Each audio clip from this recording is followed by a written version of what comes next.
In our headlines on this Monday, November 4th, here in South Korea.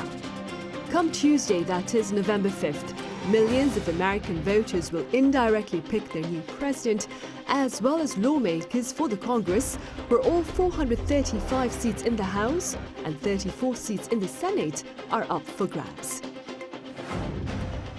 And in a written address read by Prime Minister Han Duck-soo, President Yoon Suk-yeol shared his budget intentions with the National Assembly, which today began its review of the government's budget bill for 2025. Meanwhile, in the world of esports, Korea's T1, led by renowned video gamer Faker, has retained its League of Legends World Championship title for the 5th year in a row, this time by defeating Team China.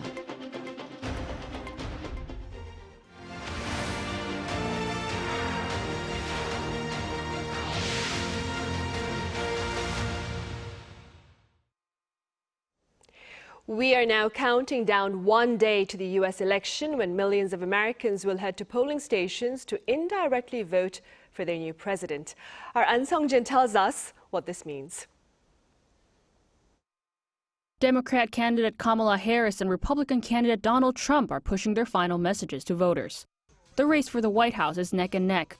This is why the 7 battleground states are even more crucial this year.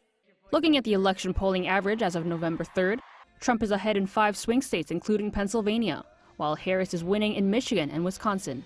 In the U.S. presidential election, the winner is not the candidate that receives the most votes across the country.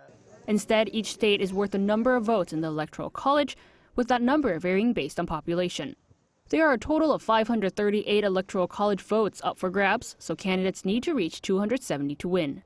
The 93 Electoral College votes in the 7 swing states, Pennsylvania, Michigan, Wisconsin, Georgia, North Carolina, Arizona, and Nevada are key to winning the election. Pennsylvania with 19 votes is especially important, and both candidates have been focusing time and funds there, as they also expect to allocate their last day of campaigning at this battleground state. For Harris, the most likely way to reach 270 votes is securing the 3 northern states, Pennsylvania, Michigan, and Wisconsin. Meanwhile, for Trump, garnering votes from the Sunbelt states and Pennsylvania would give him the highest chance of winning. For this year's presidential election, early voting has seen a high turnout rate as well. According to the election lab at the University of Florida, up to November 3rd, more than 75 million Americans have already cast their ballot. The number is set to further increase as mail ballots start to come in. Most states allow the opening of early mail ballots before the election day, yet 7 states only begin counting votes on the day of the election. So it may take a couple of days till the final winner is announced. An Sung-jin, Arirang News. Now, while much global attention is on the U.S. presidential election, come tomorrow, that is November 5th, American voters will also decide on which party will hold the reins of each chamber of the U.S. Congress. And as our political correspondent Shin Ha-young says, many Korean Americans are hoping to welcome the first senator from their community. Korean American lawmakers are gaining ground in U.S. politics, with more running for Congress on Tuesday local time. But the spotlight is on Andy Kim, a 3-term Democratic congressman of New Jersey, who could become the first Korean American senator if elected. Kim secured his candidacy by winning in the Democratic Senate primary in New Jersey in June after Bob Menendez vacated the Senate seat following his conviction on federal bribery charges. New Jersey is a Democratic stronghold, giving Andy Kim an advantage as the Democratic candidate. His experience as a House representative has also boosted his recognition, making him likely to win the race. As a Korean American, Kim highlighted one of his election priorities, playing a role as a bridge to strengthen the South Korea-U.S. alliance. At the Democratic National Convention in August, he took the stage to endorse Vice President Kamala Harris as the party's presidential candidate. What I learned on January 6th is that all of us are caretakers for our great republic. We can heal this country, but only if we try. Meanwhile, 3 Korean American women in the U.S. House, all re-elected in 2022, are running for a 3rd term. Young Kim, representing California's 40th district, is recognized for her active work on North Korean human rights and security on the Korean peninsula. Another Republican, Michelle Parksdale, is running in California's 45th district, while Democrat Marilyn Strickland is seeking re-election in Washington's 10th district. If Democratic State Senator for California Dave Min wins his U.S. House race, the number of Korean American federal legislators will reach a record high of 5. If elected, the status of the Korean American community will rise, and those elected are expected to represent the community's interests in the U.S. Instead of expecting immediate support for Korea, it's important to recognize that their work for American politics can ultimately benefit Korea as well. Creating an environment that encourages a long-term approach is essential. All eyes are on which party will win a majority in the congressional elections.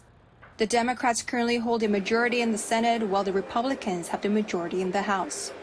All 435 seats in the House of Representatives and 34 of the 100 in the Senate will be contested. 신하영, Arirang News. Here in Korea, in a written address, President Yoon Suk-yeol shared his budget intentions with the National Assembly, which today began its review of the government's budget bill for 2025. Our correspondent Kim Do-yeon reports. As the National Assembly kicks off budget review season at the beginning of November, President Yoon Suk-yeol emphasized that the government's proposal reflects the motivation for completing his 4 main reforms: pension, labor, education, and medical. This as Prime Minister An Duck-soo on Monday read the address to the parliament on behalf of President Yoon. These are critical tasks that must be addressed immediately to ensure the nation's survival. The government will complete the 4 major reforms no matter the challenges. As shown in the draft handed by the government to the parliament back in September, the government plans to inject 30 trillion Korean won over the next 5 years in the medical system. That's $21.9 billion US. As for education, the president emphasized expanding the public care system. Overall, the proposal is aiming for a budget next year of 677 trillion Korean won, or around $510 billion US at the current exchange rate. That's an increase of 3.2% from this year's budget. The government previously also noted that the proposal seeks to increase the welfare budget to help the less privileged. And as the Yoon administration reaches its halfway mark, the government also noted an important aspect of the budget, trying to get the fertility rate up. Thankfully, it says there have been positive signs as the government declared a population emergency. Fortunately, there is hope for a turnaround. In August, the number of births recorded the highest growth rate in 14 years for the same month, and the number of marriages also recorded the highest growth rate for August since records began in 1981. In the meantime, this is the first time in 11 years for a president to not deliver the budget proposal address himself. This reflects the current relationship that the administration and ruling People Power Party have with the opposition parties. Also, this could mean that the budget proposal may not be passed easily, with another fierce battle expected. We kindly request that the budget be finalized within the legal deadline so it can be executed on time next year to provide assistance to the public. According to the relevant statute, the National Assembly needs to finalize the 2025 budget bill by early December. Kim Do-yeon, Arirang News. And come December, Korea will set up a board for biotech chaired by President Yoon Suk-yeol himself. Our senior correspondent Oh Soo-young has details. South Korea will launch a National Bio Committee next month, as it aims to become one of the world's top 3 leading powers in science and technology by the end of the decade. That's according to Senior Presidential Secretary for Science and Technology Park Sang-wook on Sunday, as he shared the government's plans to reform research and development. With last week's cabinet meeting passing a decree to establish a National Bio Committee, Park said President Yoon Suk-yeol will preside over the body, which will aim to connect various ministries to seamlessly support the biosector's value chain, from basic research to clinical trials and commercialization. The biosector is already a game changer, transforming industries such as healthcare, agriculture, energy, environment and materials with immense ripple effects that are also drawing attention from a security perspective. We aim to establish a robust linkage system between the newly created Strategic Technology Committees and the National Science and Technology Advisory Council, our highest science and technology policy body. Led by a leading scientist in biotechnology, Lee Sang-yup, as vice chair, the committee will consist of members of the private sector, academia and hospitals, and help foster the convergence of IT and biotech, as well as the utilisation of health data and artificial intelligence. The Yoon administration has identified 3 game-changing fields: AI, bio, quantum, along with space. With the launch of the National Space Council and the Presidential Committee on AI earlier this year, the Nat'l Bio Committee and the Quantum Strategy Committee will also soon be launched to advise the Yoon administration's mid to long-term policies. Promoting stronger policy coordination and budgetary support across these fields, Seoul says it will keep pushing for an R&D environment conducive to innovation. It has previously declared it aims to become a top 3 global power or G3 country in science and technology driven by artificial intelligence. The country will also launch an AI Safety Institute later this month to focus on researching the safe development of AI, safety assessment, ethics, policy and governance of the technology. Oh Si-young, Arirang News.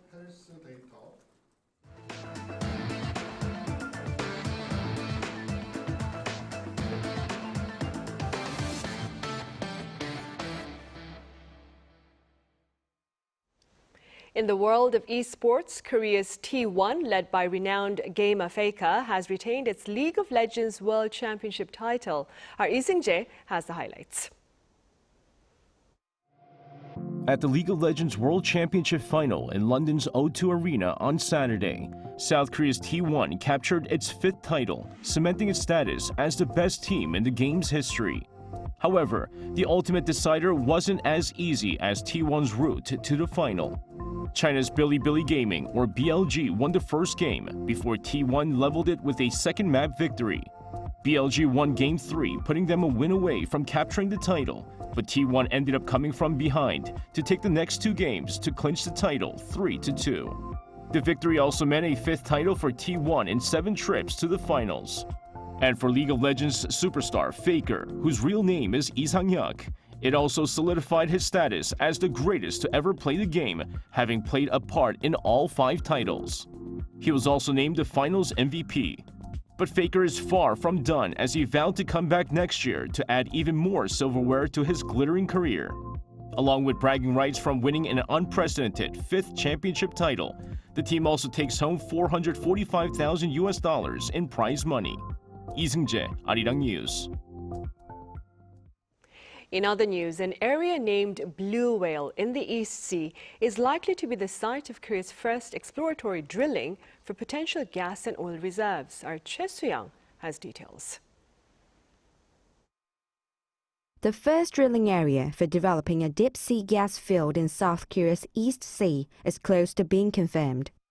The Korea National Oil Corporation and government authorities have selected an area called Blue Whale after discussing 7 possible sites expected to hold large amounts of gas and oil. KNOC identified 7 areas with names including Blue Whale, Squid and Pollock based on data by consulting company ActGeo.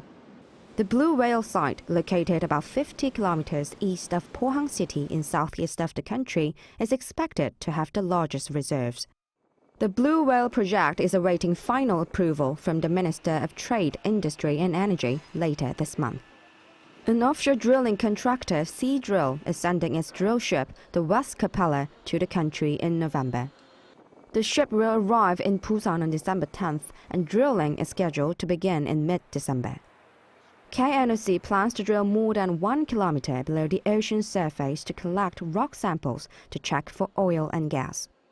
The government expects to see results as early as the first half of next year. The East Sea Development Project is forecast to have a 20% chance of success, and at least 5 sites are planned as a long-term project over the next 5 years. Moreover, while KNOC will handle the first part of the project alone, the government intends to bring in international oil companies and foreign investment for joint development in the second phase for a more sustainable long-term approach. Hyun, Arirang News. Hyundai Motor Company has topped an SUV valuation by Autozeitung, a popular German car magazine. According to the Korean automaker, on this Monday, its mid-sized SUV, the Santa Fe Hybrid, took first place, beating vehicles from 3 Japanese companies, including Toyota and Nissan. Santa Fe garnered the highest score for 3 out of 5 criteria, including vehicle frame, driving comfort and dynamic performance. Autozeitung says Santa Fe excelled in terms of spacious interior, ride comfort and safety features. Israeli airstrikes targeting 2 northern Gaza towns and a refugee camp took at least 31 lives this past Sunday. Now, this is according to Palestinian officials who also accused Israel of seeking to set up buffer zones. Israeli authorities, for their part, claim the strikes sought to stop Hamas from regrouping. Gaza's health ministry says 43,341 Palestinians have been killed since October 2023. Also on Sunday, Israel announced that a military operation in Syria had led to the capture of a Syrian spy linked to an Iranian terrorist organization. On a light note now, back here in Korea, an annual festival to honor individuals who've been working to promote Korean culture beyond borders took place this past weekend. Our culture correspondent Song Yoo-jin covers the event. My name is Frankie Ramiro de Jesus. I'm from Timor-Leste. 네, 안녕하세요. 저는 태국에서 온 아이팟완 가위산입니다. 안녕하세요. 나마스테. 저는 인도에서 왔는 수치라고 합니다. Hello, we are Explode! Frankie, Ayapat, Suchi, and Explode come from different countries, but they share a deep love for Korea. They are the stars of this year's K-Way Festival, a celebration hosted by the Culture Ministry to honor those who've passionately promoted Korean culture worldwide. You've shared Korea's beautiful scenery, traditions, and food with people all over the world. This kind of reach wouldn't be possible without your passion. As ambassadors, you've made an impact that goes beyond what the government could do alone. Frankie, a doctor doing a master's in Korea, scored the highest among the top 5 honorary reporters of KoreaNet, a government website sharing information about Korea. Since April, his articles have been introducing the country's hidden attractions. Actually, the purpose is to share to other people that Korea, not only Seoul, we can show the people that a part of Seoul, there are beautiful places, culture, history that you can learn, you can visit. Ayapat was chosen as one of the best creators in the Culture Ministry's K-Influencer Academy, which provides training and opportunities to create videos on Korean culture. Suchi won the Talk Korea content competition with a video introducing everyday Korean expressions. I feel like my passion and all my effort that I put into this project is paid off. Like finally someone see that, they recognize me. And as a Thai people, because there's so many Thai people that love Korea, like love everything about Korea, not only travel, not only the cosmetic, but the culture as well. So many people who are into K-pop and K-drama, they don't know much thing about Korea. So I wanted to tell everyone through my content that there are so many things to learn. Argentinian girl group Explode took the K-Way Festival stage as winners of the K-Community Challenge, an online contest for videos on Korean food, music, and dance. For 15 years, they've expressed their passion for K-pop through dance covers. We make our own music, and we would like to present our own music too in Korea. These cultural ambassadors are touring Korea this week as part of the reward and will return home on Friday. Song Yoo-jin, Arirang News.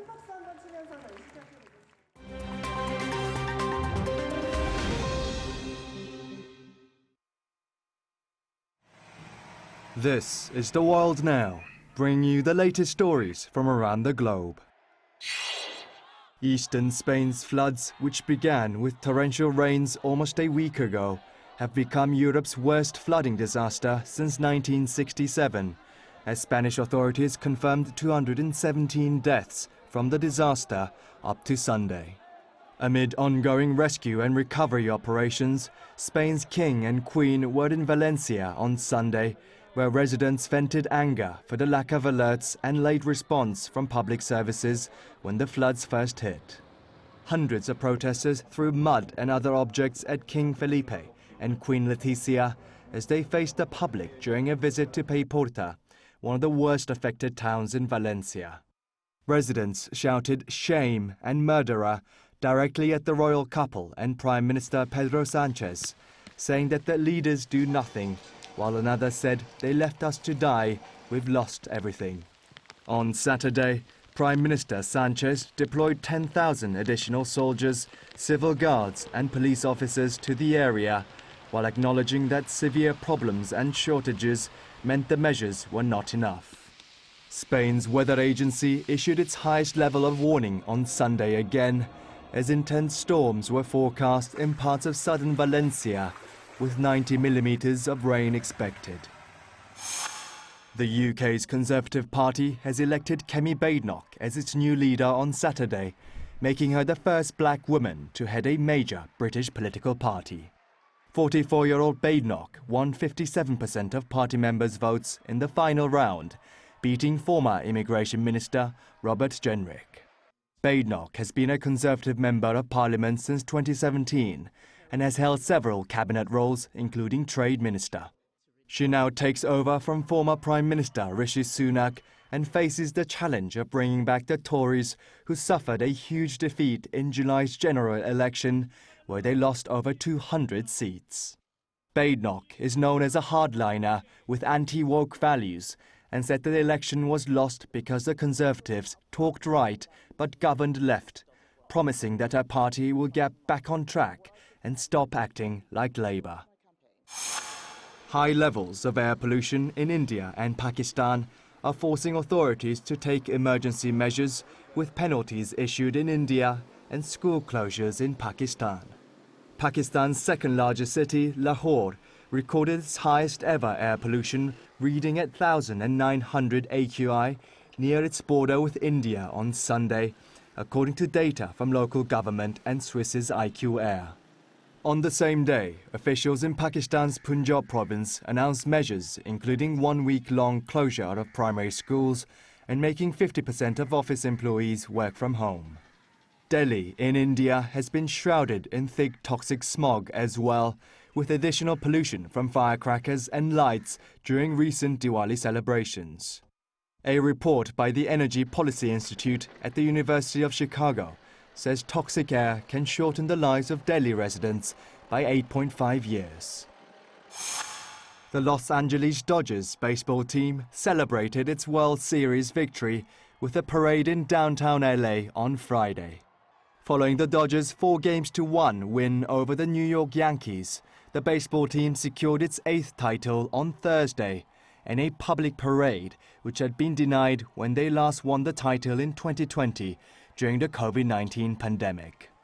The 2024 World Series MVP, Freddie Freeman, rode on top of one of several double-decker buses, greeting fans who shouted his name. Kim Xiang, Arirang News.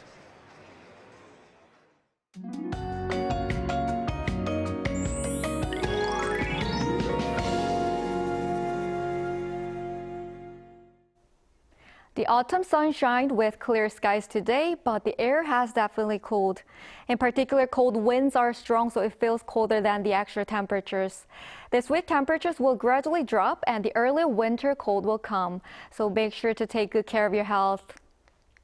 Due to the influence of the easterly winds, rain will begin around the East Coast overnight.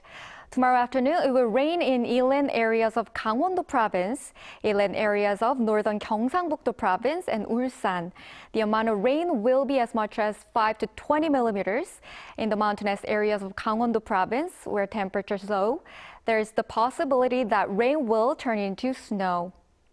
Tomorrow morning, temperatures will be about 10 degrees lower than today in central areas, dropping to as low as 5 degrees Celsius in Seoul. And there's a possibility of cold wave warnings being issued in some areas. It will be colder in the middle of the day, 14 degrees in Seoul and Chuncheon. On Thursday morning, temperatures will plunge to 2 degrees in Seoul. That's all for Korea. Here are the weather conditions around the world.